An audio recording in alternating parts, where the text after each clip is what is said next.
Buenas, soy el miliciano Agustín Abraham. Y yo, el miliciano Ignacio Cardoso, de Ruca Cupay Porá, y vamos a hablar sobre el deterioro de las Fuerzas Armadas. Elegimos este tema porque creemos que es una realidad que en Argentina no le da importancia a ningún partido político, sin importar su color, y que a partir de lo sucedido en la Guerra de Malvinas, Georgia y Sándwich del Sur, empezaron dos procesos.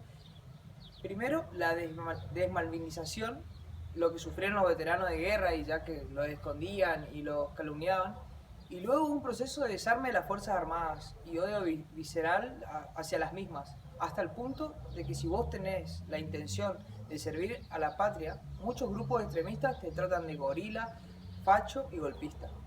Lamentablemente, los hechos que tuvieron lugar durante la última dictadura militar generaron un trauma sociopolítico aún no superado respecto al rol de las Fuerzas Armadas como instituciones fundamentales de la nación argentina y su distinción de los comportamientos individuales de algunos de sus integrantes que, con nombre y apellido, cometieron u ordenaron crímenes por los cuales ya han sido juzgados y condenados como no se hizo en ningún otro país. Desde el retorno de la democracia en el año de 1983, la Argentina sufrió un sinnúmero de crisis económicas, políticas e institucionales.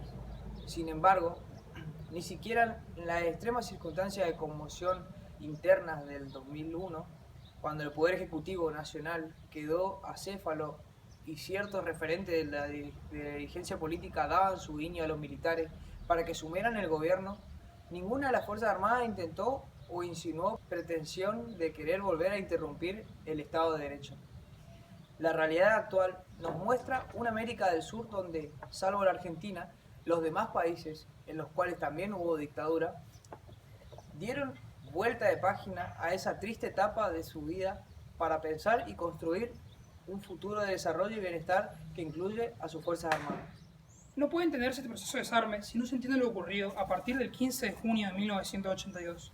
Sí, un día después de finalizada la guerra, que empieza el proceso de desmalvinización. Pero, ¿qué es la desmalvinización? Básicamente, es el ocultamiento de la historia completa de la gesta de Malvinas. Tanto los gobiernos militares como civiles se ocuparon de ocultar las grandezas como las miserias ocurridas en la guerra. Como resultado, hoy el pueblo argentino no tiene la cabal idea de lo que en realidad sucedió en 1982. Lamentablemente, este proceso de organización ha provocado una suerte de negación mental en muchos compatriotas. Sin embargo, hay que entender que sin reivindicación de la gesta no hay fuerzas armadas. Sin fuerzas armadas no hay política soberana. Sin política soberana no hay política de defensa. Y sin política de defensa no hay futuro como país. Algunos sostienen que no hay que permitir el renacimiento de las Fuerzas Armadas en la Argentina gracias a los hechos ocurridos, digamos, por los militares del proceso. Un argumento bastante absurdo, por cierto.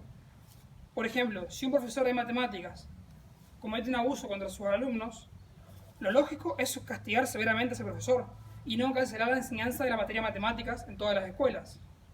Además, contra lo que generalmente se piensa de las Fuerzas Armadas, en realidad no son para ir a la guerra, sino para evitarla. Los antiguos romanos decían, civis pacem para bellum. Si querés la paz, prepárate para la guerra.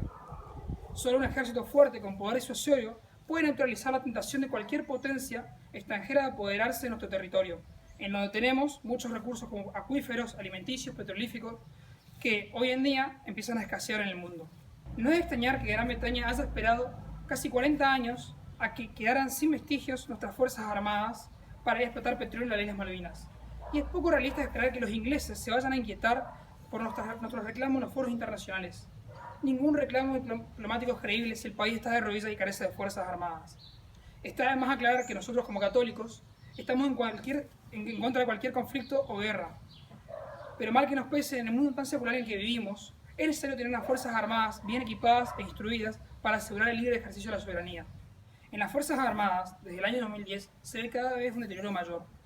Algunos ejemplos son: el instructor a la Santísima Trinidad se hundió estando amarrado en la base naval de Puerto Verano. En 2014 la Armada empezó los trabajos para reflotar el buque.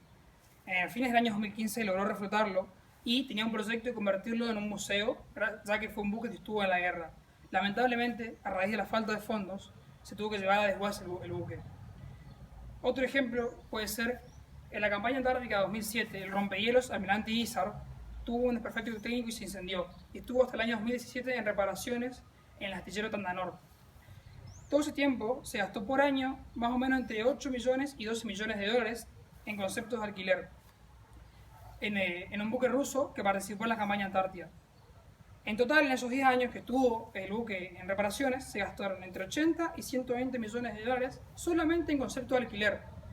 Que con ese dinero más o menos se podría haber comprado 4 buques o alguno más, dependiendo del tamaño, o justamente se podría haber reemplazado por el buque que está queriendo comprar la Armada ahora, el Aurora Australis, en vez de reparar un buque que fue votado en el año 1978. Uno de los casos más conocidos que tomó repercusión mundial es el caso del submarino Ara San Juan. Lo mejor de la historia es que en la búsqueda y rescate del submarino participaron 10 países con la mejor tecnología del mundo y la Argentina, la Fuerza Aérea Argentina, solo aportó un avión, un Hércules. Hoy en día, la Armada Argentina no cuenta con submarinos, ya que el Ara Salta y el Ara Santa Cruz están en reparaciones hace 5 años. Por lo tanto, nos encontramos sin capacidad de adiestramiento y vigilancia submarina. Para 1982, cuando comenzaron las hostilidades en el sur, la Armada Argentina contaba con 43 unidades. Una de ellas era un portaaviones, el Ara 25 de Mayo, siendo esta una de las unidades más caras que hay. Hoy en día, la Armada cuenta con 38 unidades, de las cuales solamente el 40% está en servicio y un 50% de esas unidades tienen que darse de baja. La Fuerza Aérea es la más golpeada de las tres. Lamentablemente, estos últimos años, por la gran falta de material y además sumado que los equipamientos que tenemos son viejos, no se consiguen repuestos para las aeronaves. Hoy en día se cuentan con 28 aeronaves más o menos, de las cuales no todas están aptas para volar y menos están para combatir. Esto generó un gran paso de los pilotos de la Fuerza Aérea a la aviación comercial, a las llamadas low cost. Si bien el ejército no puede comparar en el gasto material con lo que es Armada o Fuerza Aérea, ya que sus costos son mucho menores, es cierto que recibe muy poco presupuesto, y esto sumado a que las municiones o las salidas al campo de entrenamiento son bastante costosas, no le queda dinero para incorporar nuevo material. No hay que olvidar también que la Argentina cuenta con 8 bases en la Antártida y tiene que mandar provisiones a las tropas que están en la misión de paz en Chipre de la ONU.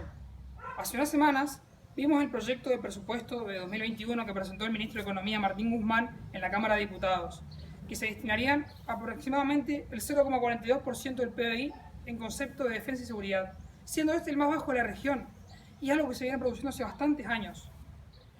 La realidad es que si bien se destinan muy pocos fondos para las Fuerzas Armadas, estas tienen un gran potencial y que sin ningún gobierno supo aprovechar, como son el caso de la planta potabilizadora de agua que tiene el ejército hace casi 25 años, los tanques de fabricación nacional, el TAM 1 y TAM 2, además de los aviones de fabricación nacional, el IA-63 Pampa, el IA-58 Pucará, de gran actuación a la guerra, y el más reciente, el IA-100 Malvinas. No hay que olvidar tampoco que la Armada hace poco adquirió el patrullero oceánico Ara Bouchard, y está a la espera de recibir 3 más. Y no menos importante fue el desempeño de las Fuerzas Armadas en la pandemia del COVID-19, en el cual no solo se repartió comida, sino que se repartió a argentinos en otros países, y además de esas tareas, hoy en día se encuentran, como todos los podemos ver en los noticieros, luchando contra los incendios que hay en todo el país. Es muy lamentable que nuestro nivel de defensa esté tan deteriorado y que ningún político del partido le preste la atención que corresponde. Lamentablemente esto sucede porque no hay una visión a largo plazo, ya que para un proyecto de inversión en defensa necesitamos más de 4 años, y es algo que los políticos no ven, porque en el momento de las elecciones te da más rédito electoral inaugurar una plaza que invertir en defensa. Pero no es algo que solo pase en el ámbito de las Fuerzas Armadas. Para la economía, la salud y muchas más cosas necesitamos tener una visión a futuro, y es algo que nosotros no estamos teniendo. También es muy absurdo que varios compatriotas sigan confundiendo a los militares de ahora con los del proceso, cuando hace más de 38 años que estamos en democracia. Y no hay que olvidar que nuestros países vecinos también tuvieron gobiernos militares, y hoy en día está mucho más avanzado en materia militar que nosotros.